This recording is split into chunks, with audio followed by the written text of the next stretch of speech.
Bonjour tout le monde, moi c'est Anso. Aujourd'hui on se retrouve pour parler non pas saga, mais auteur. Comme vous avez pu le voir sur la miniature et dans le titre de la vidéo, on va parler d'Amélie Nothomb. Et oui, j'étais obligée de commencer ce format avec une de mes autrices favorites, donc Amélie Nothomb. Avant tout, qui est-ce? Eh bien, je pense que vous la connaissez tous, au moins de nom. Elle publie au moins un roman chaque année. Après, elle en écrit beaucoup plus, mais ce n'est pas publié. Moi, je me dis que j'aimerais beaucoup savoir quand même ce qu'elle écrit, mais qu'elle ne publie pas. Mais c'est un détail. Amélie Nothomb, c'est cette grande dame au chapeau. Et oui, le fameux chapeau. Ça, c'est son signe distinctif.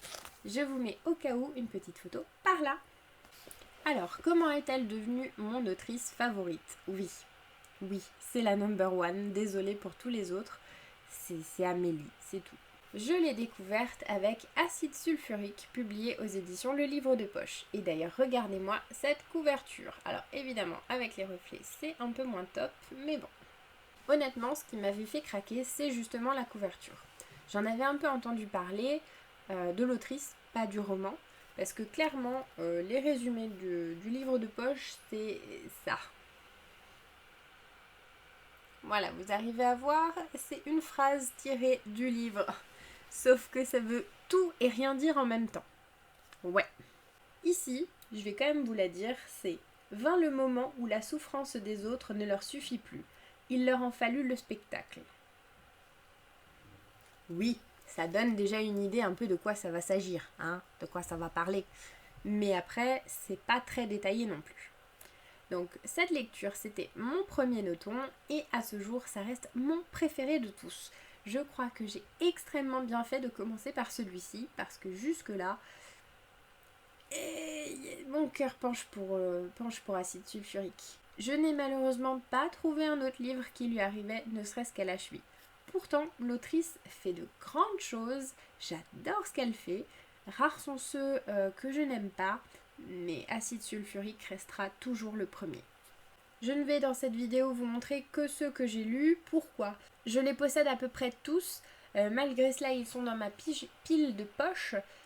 Sauf que, en fait, au début, je la rangeais par ordre alphabétique. Et puis, il n'y a pas très longtemps, j'ai eu envie de les laisser vivre. Donc, les trouver tous, c'est un peu trop me demander, en fait. Voilà. Je vous montre ensuite Antekrista, que j'ai bien aimé aussi. Alors, je ne vais pas vous parler de chaque histoire, simplement, il faut savoir que Amélie Nothomb, c'est du contemporain. Voilà. Donc déjà, si vous n'aimez pas le genre, ça sert à rien de la lire. Hein, parce que faut accrocher. Ensuite, pour tous ceux qui l'ont lu, je pense qu'ils vont confirmer, c'est où on adore, où on déteste. Elle a une plume très bien. Franchement, hein, la plume est magnifique. Elle a tellement de choses à dire, elle le dit avec une façon bien à elle, donc ça j'adore. Par contre, ces histoires, il y en a certaines qui sont tellement loufoques, donc ou vous aimez ou vous détestez. Il n'y a pas de juste milieu avec Amélie Nothomb et c'est ça que moi j'aime en fait avec elle. Je vous montre ensuite Attentat que j'ai un peu moins aimé dans mes souvenirs, ça fait un moment que je l'ai lu, mais il m'a pas trop marqué en fait. Voici Barbe Bleue, un des plus récents, pas forcément le dernier. Hein. En tout cas, quand celui-ci est sorti, je dois dire que je l'ai beaucoup aimé. Mais il rivalise pas avec Acide sulfurique tout de même. Malgré ça, j'ai passé un bon moment, un excellent moment. J'adore ces histoires. J'adore le côté loufoque. En ce qui me concerne, c'est juste génial. Voici Biographie de la faim. Il faut savoir que celui-ci et quelques autres que je vais vous montrer sont plus personnels, vont parler de l'histoire d'Amélie, de ce qu'elle a vécu au Japon en étant plus jeune, de son amour pour l'alcool, enfin pour le champagne surtout. Voilà, il y a certains écrits qui sont plus tournés vers elle. Moi j'ai souvent du mal avec ce genre de récit, pas parce que la vie de l'auteur m'intéresse pas, mais parce que en fait tout simplement je préfère ces histoires. Voilà, ce qui sort de son imagination. Et celui-là du coup n'est pas un de mes favoris. Voilà, Cosmétique de l'ennemi qui est un des plus connus avec Hygiène de l'assassin qui est juste le suivant. Ah, je vous tease déjà. Et ouais.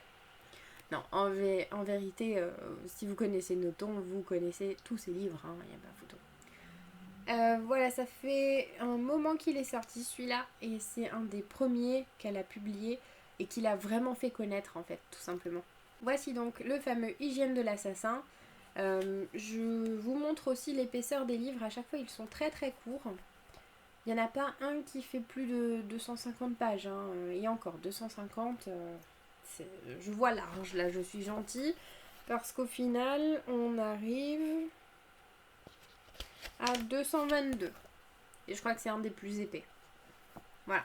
C'est des petits textes, petits romans, mais qui sont tellement intenses que voilà. Journal d'Hirondelle, celui-ci est aussi très court comme Attentat et c'est pareil, je l'ai lu il y a déjà un moment, du coup j'en ai plus vraiment de souvenirs, il m'a pas marqué tant que ça, mais bon. Le fait du prince, vous voyez du coup Amélie Nothomb avec son fameux chapeau. Le sabotage amoureux qui est centré sur elle, sur ce qu'elle a vécu. Pareil, c'est pas un de mes préférés, loin de là. Le voyage d'hiver, toujours une photo d'Amélie Nothomb, mais sans son chapeau, mon Dieu, c'est rare.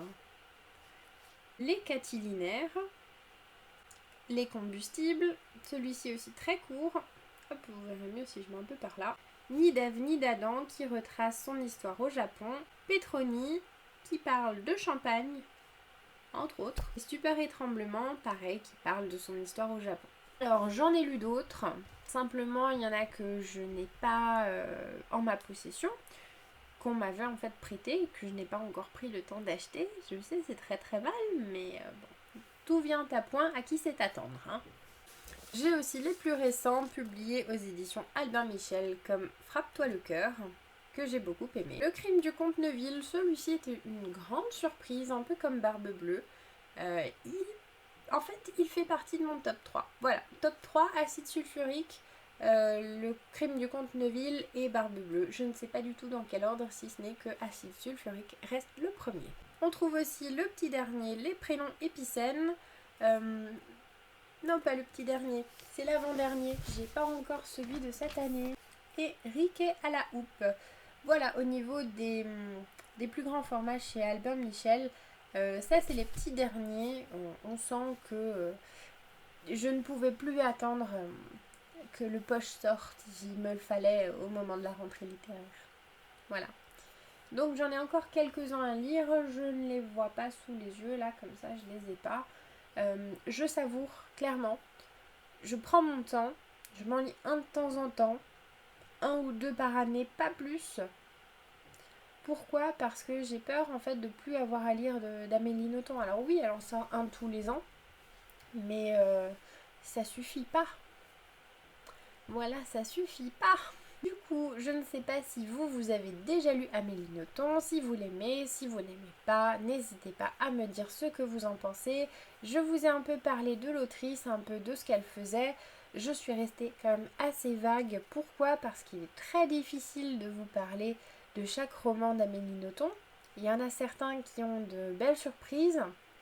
Il y en a même un que je n'ai pas ici. C'est Mercure qui a une fin ouverte. Ou 2 fins possibles, je ne sais plus trop. Je crois que Mercure a 2 fins possibles. Voilà, c'est bon. Amélie Nothomb est un personnage original, est une dame très originale et ses écrits le sont tout autant. Donc ou vous accrochez ou vous détestez. Est-ce que vous avez envie de tenter l'aventure ? À vous de me le dire. Sur ce, je vous remercie d'avoir regardé la vidéo et je vous dis à une prochaine.